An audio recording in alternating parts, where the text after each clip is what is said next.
Big Hero 6 versus Stan Lee's Mighty 7. I'm sending this to death battle.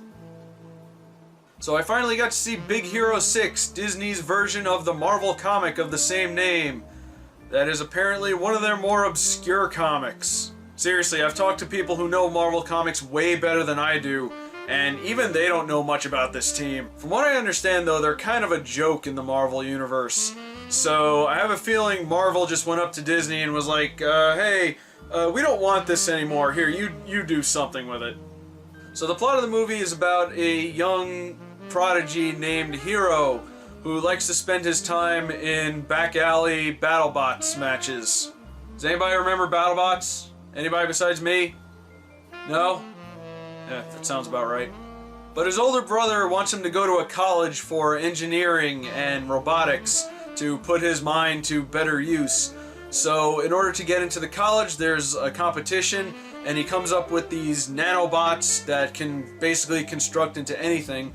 But at the competition, the building catches fire, his brother goes in to save their teacher, he doesn't make it out, Disney off-camera death, very, very standard for them. But not too long after that, they find out that there's a masked villain who has the nanobots, and he's gonna use it for evil. And Hero puts together a team of his friends from the school to go stop him. I love the animation in this, especially the parts with the nanobots, because there's so much movement and little bits and pieces moving around. Right now I'm actually studying Maya, and I'm just having trouble moving around one character. I can't imagine moving around thousands of tiny little things at once. It's also a very colorful movie too. The setting is this very vibrant, lively city, and of course if you look very closely in the background, you're going to see all kinds of references to Marvel and Disney. Probably the best part about this movie is that it makes science look cool. And of course science is cool, but for a kid's movie that's very important. If you have an interest in engineering or robotics or anything like that, or you have a young child who is, then this is definitely the movie to see. Of course, the biggest part of the movie was Baymax, the lovable, adorable balloon robot. And everyone's like, I want a Baymax, I want a Baymax, and yeah, I want a Baymax too. As long as he comes with that sweet armor. I was a little worried because they put so much focus on him in the trailer, and I was worried we were gonna have another situation like with Frozen, because in the Frozen trailer, go back and watch like the old teasers and trailers for Frozen. The focus of the trailers was Olaf the snowman and the reindeer. And of course, anyone who's seen the movie knows that there was a lot more to that.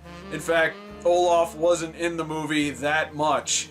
But this time around, they did focus quite a bit on Baymax.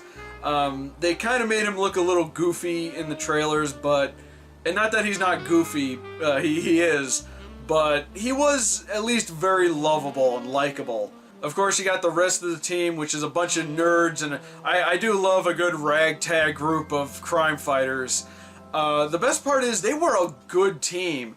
They had problems, of course, for a while, and of course they had that low point where, you know, the team kind of goofs up a mission, but they kind of stuck with each other. I was honestly expecting them to just sort of be at each other's throats, and then they'd have that moment where the team splits up and then they have to come together later. But no, they stuck with each other.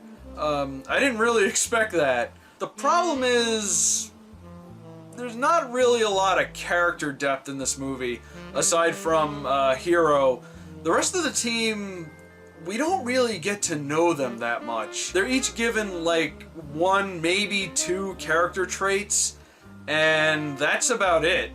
I think the only person we really do get to know is Fred, and even then, there's really not that much to him. He's a comic book nerd who's rich, and that's about it. I know they diverged quite a bit from the comics.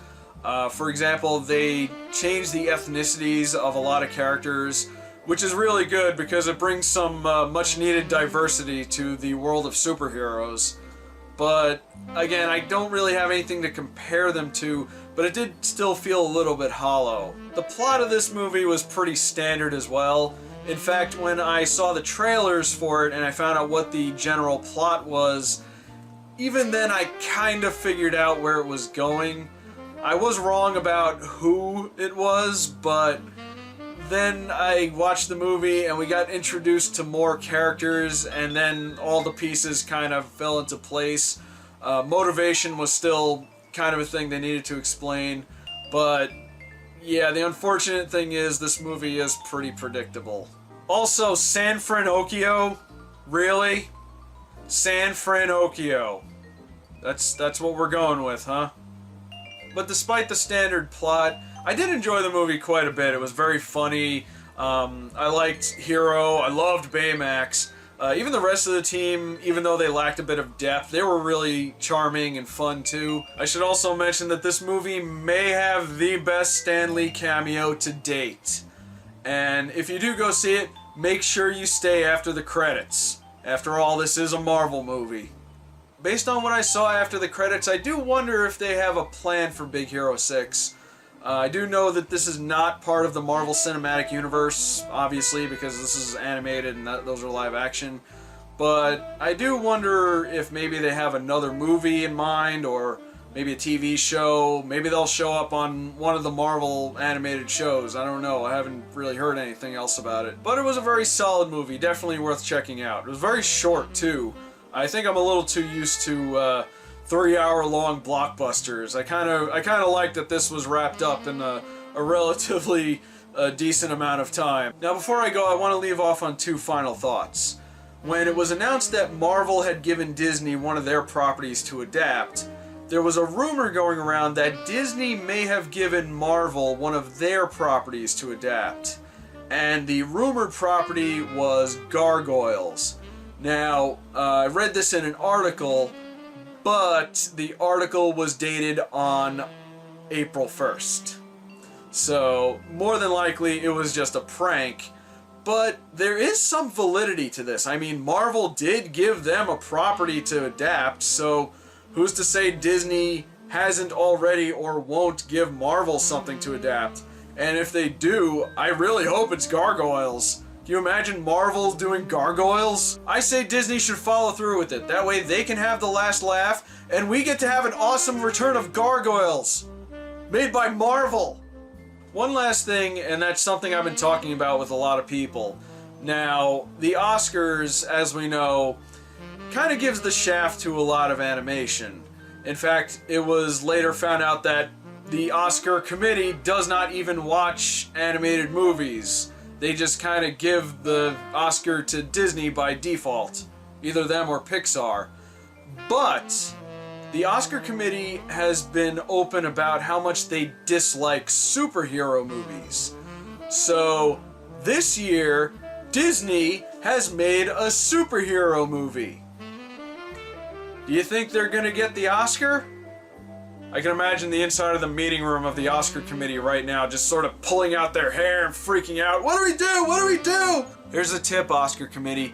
Give it to Song of the Sea. I know it's not out yet, but trust me, this one's gonna be good. So that's all I got for Big Hero 6. Let me know what you thought of the movie if you got a chance to check it out. My name is Rob, I'm wonderful, and I'll see you next time. Hammer Fist!